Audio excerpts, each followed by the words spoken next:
quick, this is a video just trying to give you the major theme of the beginning of this week, and that is the difference between adding and subtracting polynomials and multiplying and dividing polynomials. So when you add and subtract, all right, so when you add and subtract, you got to have like terms. All right, so that means the variables have to be the same, all right, and their exponents have to be the same. So in other words, 3x plus 2x, all right? Think of the x's as apples. If you add 3 apples to 2 apples, you have 5 apples. So 3x plus 2x would be 5x. Notice the variable stays the same. It doesn't become x squared. All right. Next up, but if you have, let's say, 2x squared plus 3x, all right, that's exactly, it stays the same. 2x squared plus 3x. All right, you can't add them if they're not the same. Same thing with different variables. 2x plus 3y equals 2x plus 3y. Same thing works with subtraction. When you subtract, all right, the only difference is you would find the difference instead of the sum. So in other words, let's say we had 8y cubed minus 2y cubed. Well, if we have 8 and we take away 2, we got 6. And again, the variable stays the same. So when we add and subtract, the variable always stays the same.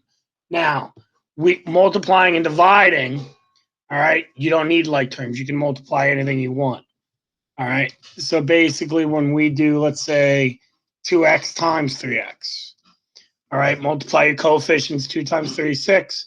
X times x would be x squared. All right. If you have different variables, so let's say it was 2x times 3y. All right. 2 times 3 is 6. X times y is 6xy. So that stays the same. All right. And then the last thing, and we'll post all these videos all week to try and make it in smaller so it's not too much at one time. All right. When you are multiplying, let's say using the distributive law, so let's say you do 2x times 5x minus 1. All right. When you're done using the distributive law, look inside first, all right, and check, all right, see if that can be simplified, and it can't. So now I go back and I do the multiplication. 2 times 5 would be 10. X times x would be x squared. So I got 10x squared.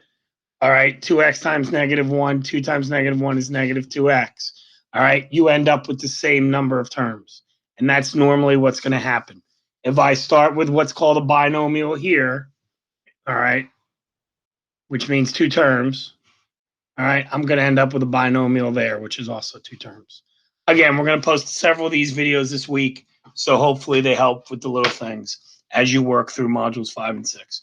Reach out if you have any questions. Best of luck, and we will talk to you soon. Bye.